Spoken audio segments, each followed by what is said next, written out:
Here we are again. The cold wooden floor is my seat of choice. My lower back and knees start to ache only about 30 minutes in.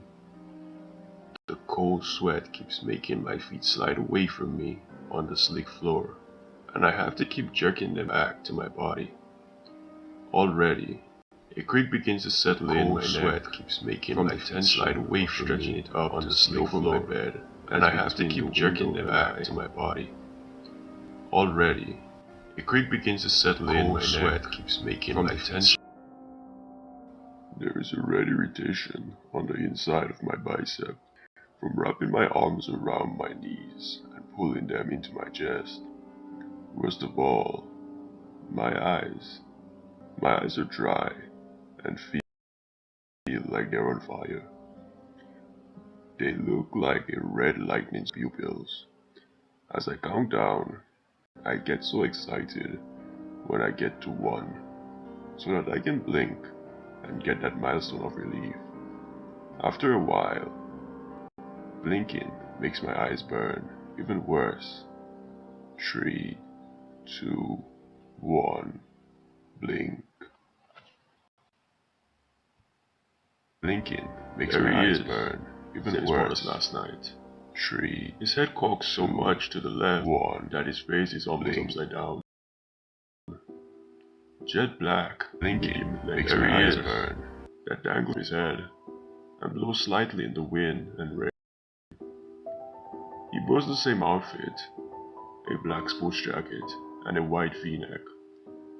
The jacket has few rips and tears, while the white shirt has turned almost a rust color, with black and red smudges on it. His eyes were solid black, so much so that I wasn't sure if they were always open and always watching, or always closed. Not sure if they were empty voids in the place of big beautiful eyes, or if they seemed that way from the dark distance. Finally, but to adjust his smiles.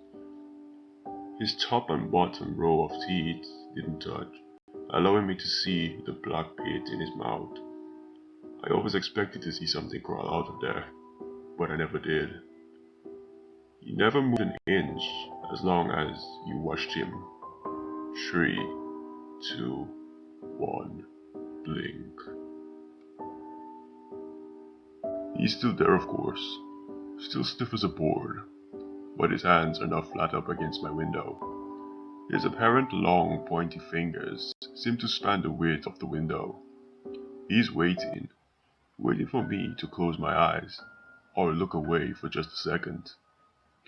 This had become somewhat of a routine for me at this point. I have played this game with him many nights. I had a system. When the countdown ended, I could blink. I would click on the flashlight shining right at him simultaneously, to my eyes blinking. When I opened my eyes, I would quickly turn it back off.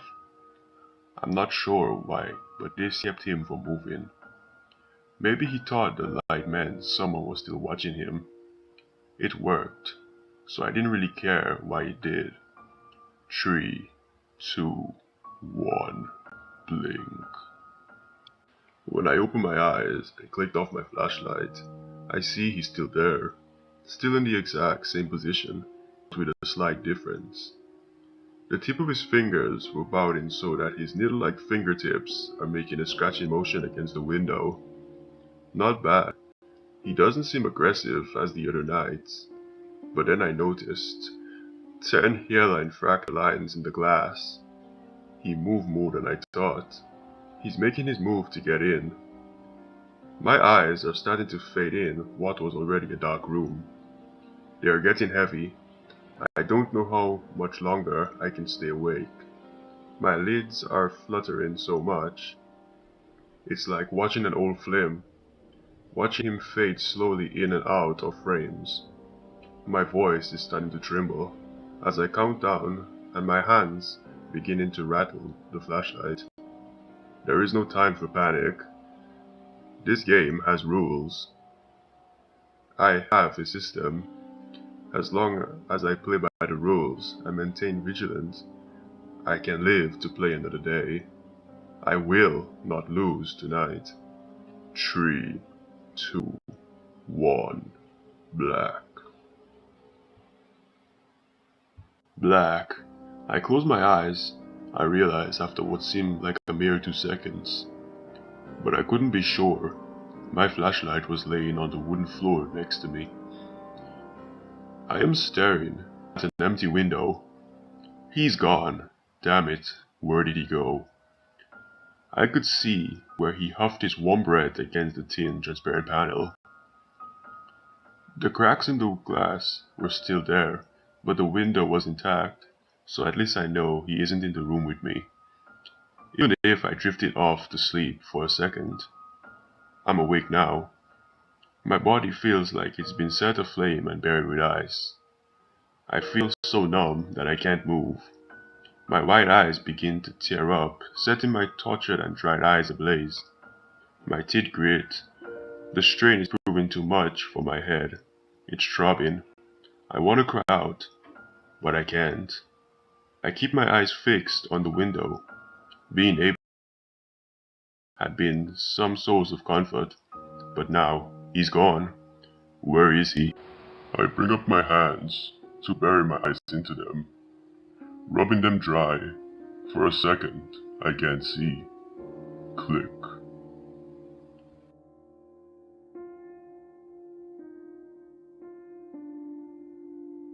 My flashlight moves across the floor and towards the door leading to the hallway. It's cracked open slightly, not enough to even see through the crack. I keep fixated on the door, waiting for it to open more, but nothing happens. I quickly shoot my eyes back to the window.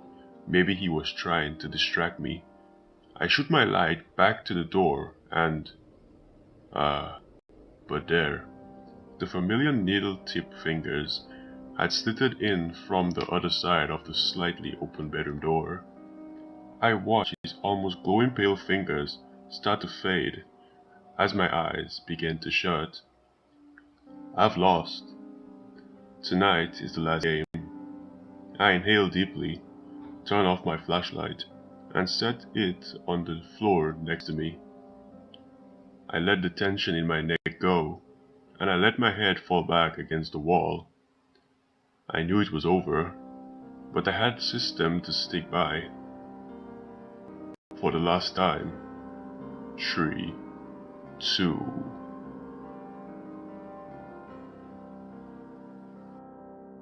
Hey guys, this is my first creepypasta narration video, so it's not perfect. I'm trying something new. If you guys like this video and have any tips for me to improve on my reading and narration, please leave it down in the comments below. And please like, subscribe, and I'll see you in the next video. In my younger and vulnerable years, I had experience which up to today I cannot decide if it's a dream or not. Well, here's what happened. I was going to sleep when my mom called me from downstairs saying, "Don't forget to close your door, sweetie."